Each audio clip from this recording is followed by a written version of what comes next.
Hello दोस्तों, नमस्कार। आपका स्वागत करती हूँ डीएनपी इंडिया में। इस वक्त की 10 बड़ी खबरों से हम आपको रूबरू कराएंगे। तो आइए शुरुआत करते हैं खबरों का सिलसिला। कोरोना की दूसरी लहर रोकने के लिए सुप्रीम कोर्ट ने केंद्र को वैक्सीन पॉलिसी पर दोबारा विचार करने को कहा है।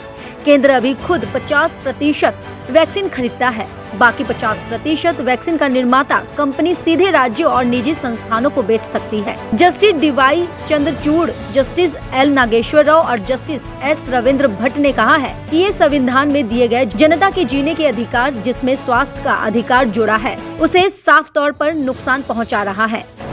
कोरोना काल में स्कूली बच्चों से 70% फीस लेने के राजस्थान हाईकोर्ट के आदेश को सुप्रीम कोर्ट ने रद्द कर दिया है। निजी स्कूलों की याचिका पर सुप्रीम कोर्ट ने सोमवार को सुनवाई की। साथ ही निजी स्कूलों के खिलाफ अवमानना याचिकाओं को भी खारिज कर दिया है। निजी स्कूलों ने हाईकोर्ट के फैसले को सुप्रीम कोर्ट में चुनौती दी थी। उन्होंने अभिभावकों से पूरी फीस लेने की मांग की थी। निजी स्कूलों की तरफ से एडवोकेट प्रतीक आसलीवाल के साथ कई वकीलों ने पैरवी की है। विधानसभा चुनाव में कोरोना प्रोटोकॉल के उल्लंघन के मामले में चुनाव आयोग पर मद्रास हाईकोर्ट की टिप्पणी के खिलाफ सोमवार को सुप्रीम कोर्ट में सुनवाई हुई है। आयोग ने कोर्ट से कहा है कि जब रैलियां हो रही थी तो स्थिति इतनी खराब नहीं थी, लेकिन हमें हाईकोर्ट की टिप्पणी पर गंभीर आपत्ति है। इस पर सुप्रीम कोर्ट ने कहा कि सुनवाई के दौरान जजों की ओर से की गई मौखिक टिप्पणियों की रिपोर्टिंग से मीडिया को रोका नहीं जा सकता है। कोर्ट ने कहा कि कभी कभी हम कठोर हो जाते हैं, क्योंकि हम इसे लोगों की भलाई के रूप में देखना चाहते हैं। देश में पिछले 24 घंटे में 3.5 लाख से ज्यादा कोरोना के केस सामने आए हैं। ये आंकड़ा करीब 50 देशों में एक दिन में मिले केसों से भी ज्यादा है। दूसरी लहर में तेजी से हो रही संक्रमण की चेन को तोड़ने के लिए कोविड टास्क फोर्स के मेंबर्स ने कंप्लीट लॉकडाउन की मांग की है। इन मेंबर्स में एम्स और Indian council of medical research शामिल है। इस पर केंद्र सरकार जल्द ही फैसला ले सकती है। कोरोना वायरस को लेकर एक अच्छी खबर सामने आई है। आईटी कंपनी टेक महिंद्रा ने रेगन बायोसाइंस के साथ मिलकर एक नया ड्रग मॉलिक्यूल यानी नया दवा ढूंढी है। संभावना है कि ये दवा कोरोना वायरस पर हमला करके उसे खत्म कर सकती है। अब इसका पेटेंट कराने की तैयारी है, ताकि इस पर आगे की रिसर्च की जा सके। हरियाणा में कोरोना ने तांडव मचाया हुआ है। कई नेता इसकी चपेट में आ चुके हैं।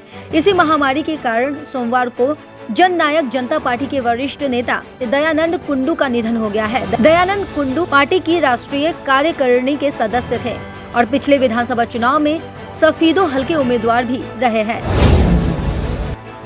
हरियाणा के रेवाड़ी में सोमवार को सरकारी अस्पताल में एक व्यक्ति ने आत्महत्या कर ली। मृतक प्रदेश के बिजली निगम से बतौर सब डिविजनल ऑफिसर के पद से रिटायर्ड था और इन दिनों कोरोना संक्रमित था।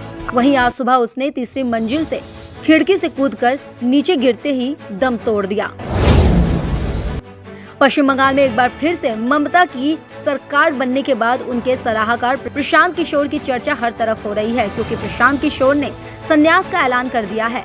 प्रशांत किशोर एक निजी चैनल को दिए इंटरव्यू में कहा है कि वो किसी भी पार्टी के लिए रणनीति नहीं बनाएंगे, उनकी टीम ये काम संभालेगी। इस घोषणा से सियासत में हड़कंप मच गया है।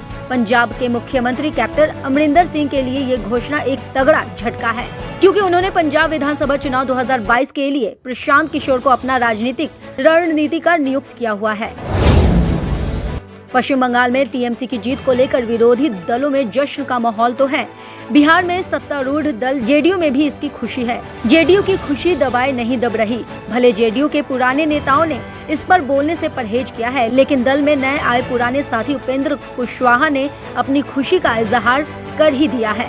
जेडीयू के संसदीय बोर्ड के राष्ट्रीय चेयरमैन और एमएलसी उपेंद्र कुशवाहा ने सोशल मीडिया पर लिखा है कि भारी चक्रव्यूह को तोड़कर पश्चिम बंगाल में फिर से शानदार जीत के लिए ममता जी को बहुत बहुत बधाई। मध्य प्रदेश के दमोह में उपचुनाव में हार को लेकर भाजपा में दर्द और कलह खुलकर सामने आ गई है। यहाँ कांग्रेस कैंडिडेट अजय टंडन ने 17,079 वोटों से भाजपा प्रत्याशी राहुल सिंह को हरा दिया है। भाजपा उम्मीदवार राहुल सिंह के पूर्व मंत्री मल्लैया पर निशाना साधने के बाद अब गृह मंत्री नरोत्तम मिश्रा ने भी हार के लिए अंदरूनी कलह को वजह बताया है।